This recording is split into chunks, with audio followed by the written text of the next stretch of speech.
Oh, hey all again. I thought I'd do another video because Swyvers was a massive read. A little bit complicated at some points, and I had to go back and do a bit reading back and forth, but I feel like that's no matter the TTRPG. When it gets to the crunchier games, which is definitely what Swyvers falls into, like it's very crunchy, as to, I think not in like the depth that you have, because they obviously don't have a lot of the stats. Like there's not a lot of like environmental stuff thrown into it. Like it is just very, your cause and effect stuff has like many layers, which I thought was really interesting.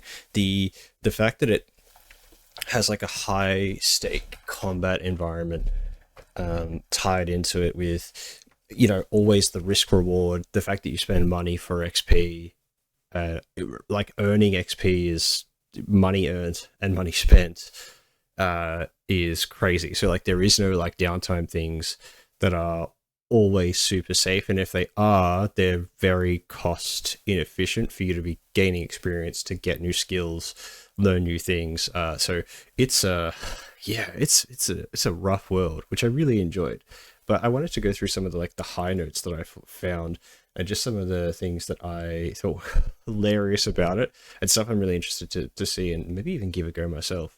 Um, so from the get go, literacy being a 1 in 4, and you have 5 seconds to figure out how you became literate.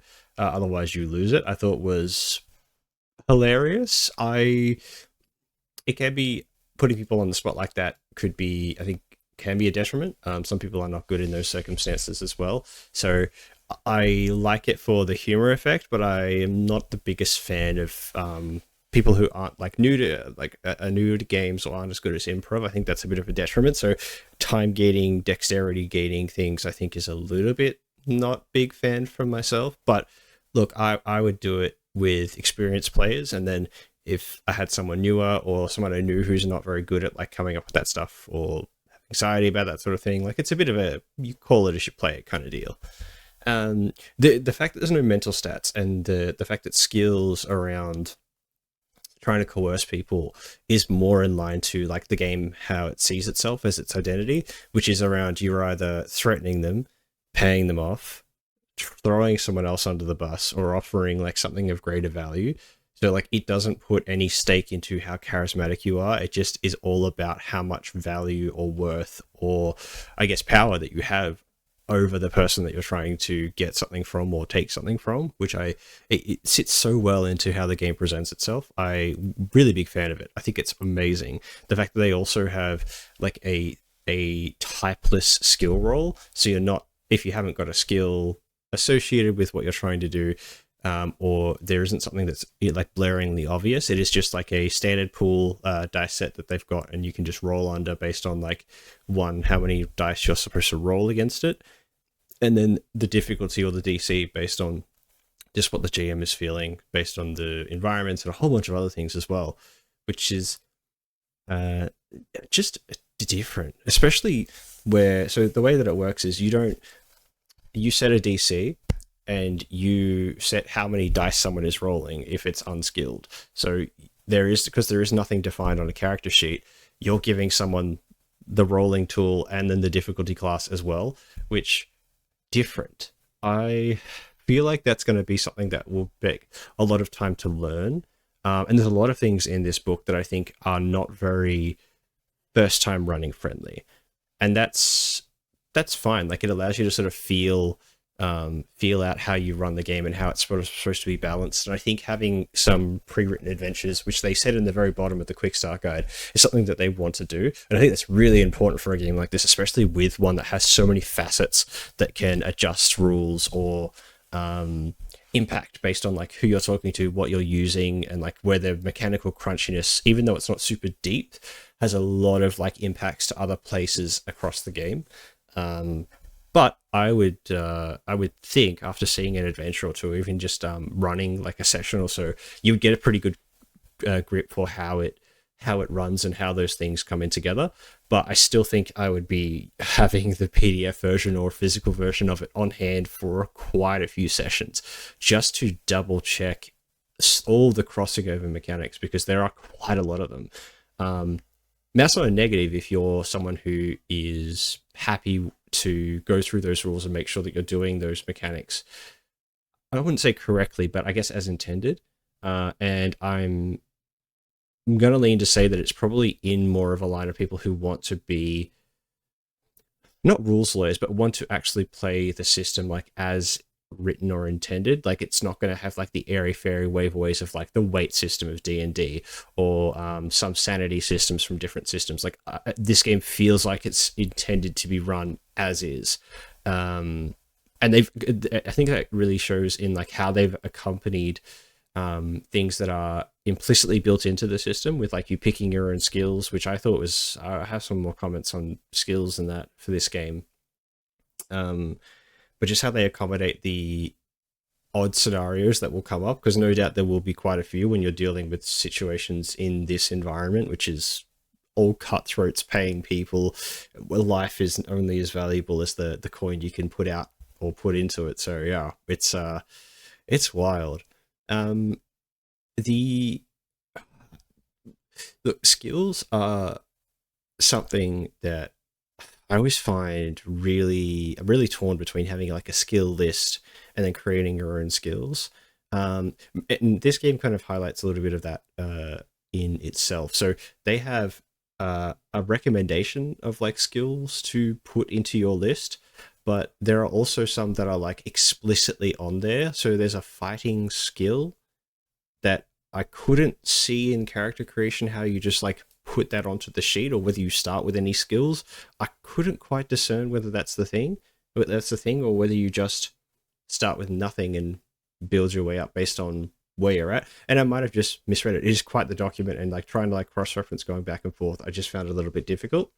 But knowing how, like, if I was playing and my GM is like, oh, you can make up like 5 skills for yourself, and I didn't know that like fighting is a skill, or I didn't see any more written into the quick start guide of like these are things that are always present. So like because there is no like persuasion, there's no athletics, there's no like strength or pushing or pulling, like you would just go like I would make myself a character that was niche in the skill environment, because that's how the game encourages you to do things like pushing open doors as a skill, lock picking, breaking locks, shoving people, rather than like having just like a general sort of skill as a whole. It means that like I would not pick fight as a skill, because I would say, oh, I've picked a club. I'm like, cool, clubs would be, or like blunt weapons is what I would pick. Is that a fight skill, or is it just for using a club? And in that case, like it kind of goes against itself, because it tells you to create not niche, but like very specific skills, but then it refers to itself having a fight skill. So I'm not sure if they haven't just described that right, or if there are like these generic skills that are supposed to be in the game that I didn't see or couldn't really understand how they sort of start there with a character sheet. So I think character creation in this one was just a little bit thin, especially for like, I think that the best thing that any roleplay game can do is like to give you the equivalent of like level 1, where you start. It's like when you start, you should have these things, and anything that's like present on the character sheet, they should tell you if you have it, if you don't, the options for it, and not just leave these big blank open areas. Because the skills thing, it felt very impactful for when you're choosing what to build and how to build your character, but leaving it open kind of can leave some players feeling like they may pick wrong or not take the right things to help themselves, and not knowing sort of what's coming next, which, because of the randomness of the environments that you build, I feel like that could be very detrimental to people feeling useful in the things that they pick to be good at. I mean, the game sort of like gives you a pretty good idea of what things you should be skilling into because of just the world that it is, and how it presents itself. But I still feel like there could be some better framing of how skills are put together and given to players to build their first character. After some time, you would have an understanding of the things that you are going to do and how you are going to achieve them just by experience. But for a first timer, I think it's really important to get that, like, what do I put on my character sheet to start playing? really well, and I didn't really get a good insight onto this game. Which, I mean, if it's going to have something that's really nailed down, I feel like that should be it. Um, I like the combat insane. Just the depth of having like different reaches, the initiative being based on like what weapon you're using. That's flipped to start with. Surprising. Like there's so many layers of combat. And I wouldn't say many of them are very deep, but they are quite broad. So again, that whole I would have the PDF open on my other screen if I was running it digitally or printed or somewhere with me at all times to make sure, oh, what have you got? What does that do? And like double checking. I feel like there's a lot of things you would have to like just filter through and slowly get through as you go through combat the first time. I think until one, you learn what your players are bringing to the table, so that you can understand how they interact with their own mechanics, let alone versing other mechanics, because you can have short weapons that are disadvantageous against long weapons. You have shields, and like there's just a lot of like ifs, ands, and buts in there, which I'm not against. I think that for a game that pushes itself to being like a brutal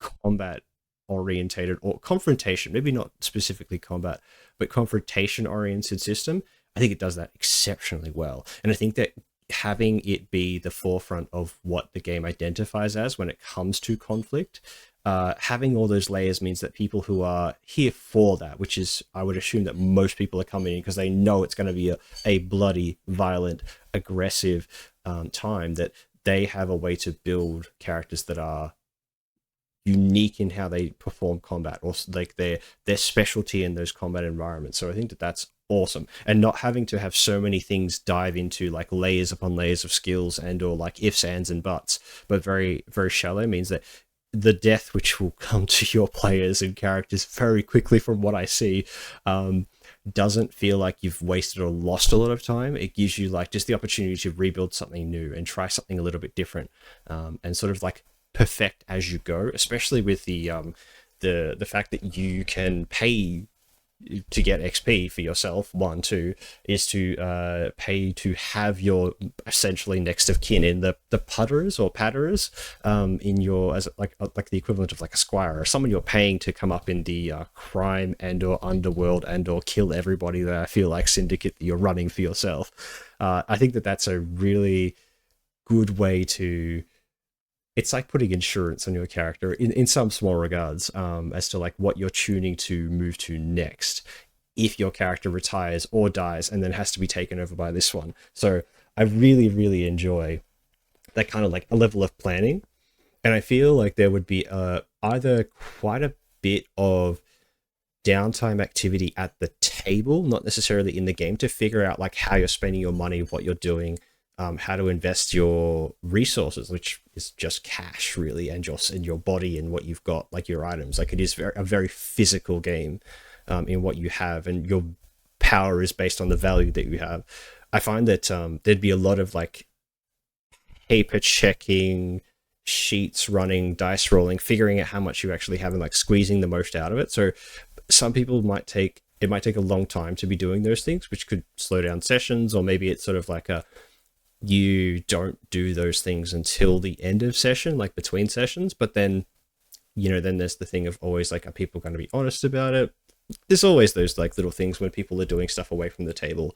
But I think that, again, it's sort of like leans into like, that this is sort of some of the system that you're going to get into if you've done the reading before you come to play. If this is something that a DM has dropped on you, it could be something that is quite difficult to get a lot of like everyone at the table onto. I feel like it is a very like, not specialized, but a particular type of player that I would want to bring for this type of game, because of the more number crunch mechanical depth in this game, rather than like the huge elements of roleplay that would be there, though they'd be there. Like it's not, like I said, there's no social dice rolling unless you're doing things that are mechanically lined in, like bribing people or attempting to just be like, no, it's not me. But it's not a skill roll. It's a either unskilled or like there's a mechanic for it specifically.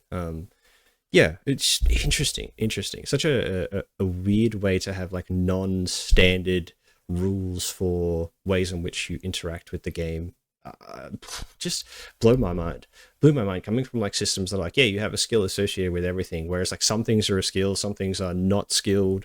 There are mechanics for things that in other games they would be skills or skill checks or saves. It's just odd, not in a bad way odd, just different. And something I think, again, the reasoning for having the PDF or book on hand at every time at every game, I think I would have until I got really, really comfortable with the system.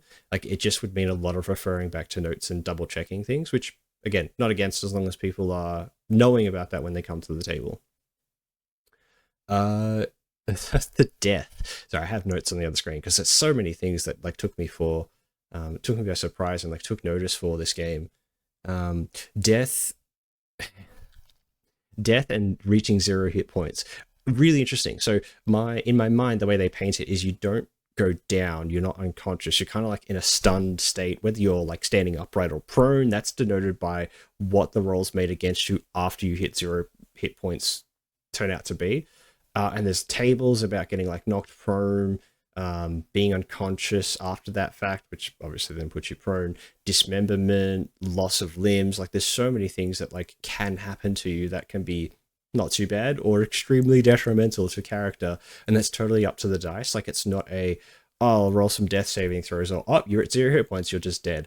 I really like that because it gives you not like extra padding for like the life that you can potentially still live, but like the chance of things to go as good or bad as they could, and the fact that healing in this game is also quite difficult to do. Um, in the natural sense, I didn't go looking through all of the magic spells, and there might be spells that heal. I didn't go that far, got a bit.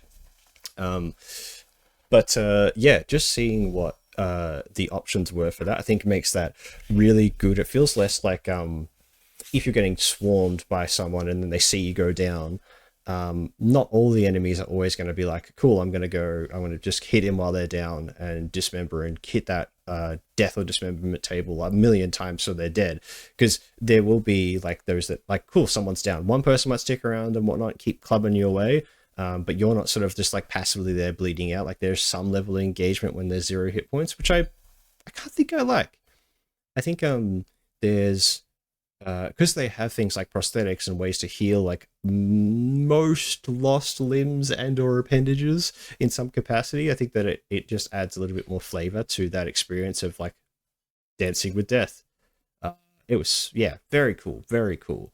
Might be something that I even implement in my other games to some capacity, just to give that I've been knocked to zero a little bit more volatility, just versatility, I guess. Just as there's just something different to do than just lie there and either be dead or roll death saves. So yeah, big fan, big fan. I think it's a different, very interesting style of system. Uh, the fact that when you die, your XP is distributed amongst the remaining party members as long as they knew you before you were dead. Like, there's no better way, I think, to have people shirk ties to each other and not form any lasting relationships, knowing that death is a boon. The death of a party member is a boon for the rest of the party. That's I feel like people are going to get left on heists, left like half bleeding out on the side of the road, and everyone's going to be saving their own skin, which, perfect. It's not, and for me, I could see that being, someone would do that in like a PvP environment and then be vindictive about, stealing someone's stuff and getting XP. And that's I think that's a table matter to deal with. And it can be a thing, but I think that there can be an agreement maybe between the tables, say, we don't do PvP unless it's really needed in like either like a loss of mind kind of deal, or someone's doing something like messy, like screwing you over and throwing you under the bus for like a crime and you find out about it. Like there's got to be extenuating circumstances, not just an XP gain for you. I think that would be really something I'd want to monitor and be like, we're not doing this part, these things are off the table. Like when someone hits a level up and you don't, or you got a new character, you find them, you know who they are, and you just shank them in the night just for some XP. I feel like that's probably not the best table experience for most players. So yeah, being a bit lenient and like not heavy-handed, but like wanting to like be like, these are the things that we don't do. Would be something I'd implement for my tables, because I know some of the players that I bring would want to be as obnoxious with it as possible. And look, I'm all for the shenanigans and that, but I think that that's probably a line I wouldn't want to cross. Uh, the making of next of kin I thought was interesting. I mentioned it before in like being able to like send them out, pay them, skill them, level them as if they're your player character with less risk involved, because obviously they're sent out as like a hired goon. Really interesting. Also, the fact that you can hire people that are not loyal to you, that you've not paid to gain XP for them or yourself, and they have a chance to be a swindler, someone who's going to rat you out, someone who's not going to do the job, or if they deem it's too dangerous, like, very nice. And it again leans into that like self-preservation, balance of power. Like these are all common themes that I see in literature that are represented in this game in just such amazing ways. And I've only read through it properly and tried to get an understanding of how the system works one time. I imagine there's so much in there that I haven't either grasped in the right way, or haven't even like put like a lot of thought into like how I would implement them until I started running or like spinning up a session where I'd be like, oh, there's lots in there that is very thought provoking, especially when it comes to just how you deal with every situation. They have a lot written and a lot not, which is good and bad. Yeah, just fascinating, very fascinating. The one thing that I loved about how they build the smoke, which is the world that you play in, the smoke, is they have tables for everything, like wealth, the people, the amount of people, what the environment's like the style of society that it is. Like there's so many ways to build environments if you're wanting to get something that will mechanically work for you, before something that is so mechanically crunchy is awesome. Because there's nothing I would dislike more than to have this amazingly crunchy system that I have to make sure that I'm covering enough things to be mechanically satisfying for a player that's investing into like a heavy mechanic game, and they have like, character sheets with weapons that have weird mechanics, items, armors, knowledge. Like there's all these things that make characters really crunchy, and there's an environment builder that supports that for every level of play, which is just amazing. I would love to just, even if I was just sitting and making a character and then making an environment, I think that would just be a great experience for me to understand a little bit deeper as to how the game operates. And I might do that and add another bit onto this at the end. We'll find out. Yeah, it just thought it was phenomenal, especially for, like I said, the crunchiness of the system and how they want you to work with it and interact with it. They've given you enough, like more than enough tools to build those environments to be exceptional. Yeah, kudos to it. Uh, the spells, oh, I've crazy. The concept of not just having components and just like I cast my spell, awesome. Awesome. Playing blackjack for spells, like the risk reward in there without it just being a chance to fail, a chance to succeed. Like you have direct impact on how deep into the pocket of spells you want to go. Like, and going under as blackjack, so under 17, not doing anything, and literally the spell just fizzles out. Really good, because you feel that like, oh, there's no impact, so I guess I'll go for a hit again. We hit again. We hit again. I think that it bleeds into that like the gambler's fallacy of like, oh, I guess I won't go over the top this time because I didn't last time, or I went under last time, so I feel like I'm due to go over. So like there's a lot of like internal battling that I think I would do and I would see around the table for people to be playing the game, which I'm a massive fan of. Again, taking it away from pure chance, like choosing to engage with those like additional cards and moving through the system. Awesome stuff. The spells were interesting. The ones that I read, I sort of just read their titles, the names of the spells, and got a really good understand, like a good read of like about what they would be about just from those alone. So some really interesting styles of ways to manipulate the world in the spells, especially when it came to like aging people. Like I flicked through some of the effects as well.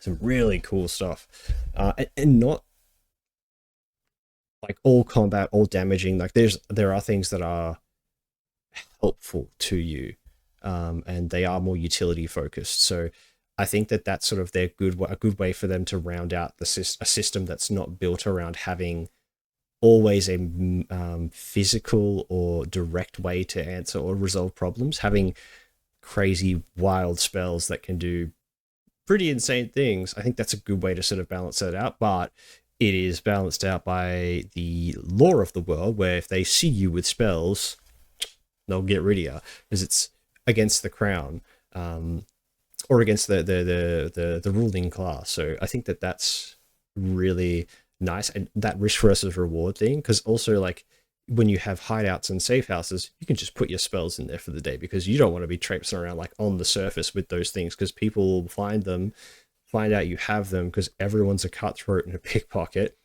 and they'll out you because there's a great motivation for them to do that, mechanically built in and also in the society structure as a whole. Like you do not want that stuff getting out. So like keeping yourself safe and secret is such a high piece in this environment. I just love it. I think it's the best for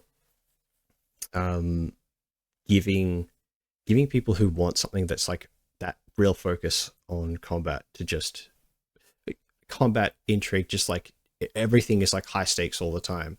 It kind of in the same realm of like your cyberpunk inspired sort of events, games where there is no real low stakes. Like everything is like it's ride or die all the time, and that's how you live and survive in this environment without it like having the additions of like technology, and that means it kind of is simpler in that regard, but it still has that like broad but shallow set of mechanics and like crossovers between them and how they work together and against each other. But yeah, what a game. I think like final thoughts. Love the world. Holy jeez, do I love the world. It is bloody, violent, grim. There's like the very obvious shows of like levels and tiers of power, like the classes of the society are very obvious to see, and they enforce that well, and they show that yeah, you're going to go robbing these people, killing them, stealing from them, taking things from them, and that's just like that's the run of the mill. That's just day to day. You're going to do that from the second you walk into, if you ever walk out of this place, which is cool. I really like it. The players that I think it brings, or like the people that it would like entice to bring to the table, bit limited. I think, well, not extremely, but I think it does limit itself because of like one, its setting, two, it's lighter on the role play. It is more on that mechanical depth and combat, and the themes and settings are pretty heavy, very violent. There's a lot of like killing and murder and stuff. So there's a lot of things that some players just may not be their cup of tea. So it can be limiting in some factors, but it's something that I think I would love to play with a select group of people that I've run games with and run over the years. And like, I think that's one of the things that I really liked about it. When I looked at it and when I started reading through it, I could identify the types of players that I know that I would want to bring to the table. And so it holds its identity exceptionally well. Yeah, yeah. So yeah, I think it's going to be a run. I think this is going to be. I'm going to go find some adventures that people have written for this, and at some point, I'm going to run this for some experienced players, like experienced role players, not specifically for Swyvers or Swyvers. I actually didn't really know how to pronounce it. It might actually be Swyvers. Swyvers. I don't know. We could debate about it in the chat here. This is already a half hour. But yes, this game was absolutely nuts. I cannot wait to give it more of a go, more of a read. I think I'm going to actually go and make that location and character sheet shortly. Yeah, nuts. Absolutely love it. Thanks again, Brandon, Nick, Carrie, and Jesse, for putting this one together. This is a wild one. I'm gonna end up. This is gonna end up in my downloads folder, and I hope they have a physical copy because holy, this game looks absolutely insane. But yeah, thanks all, and I hope you enjoyed my half-hour ramble.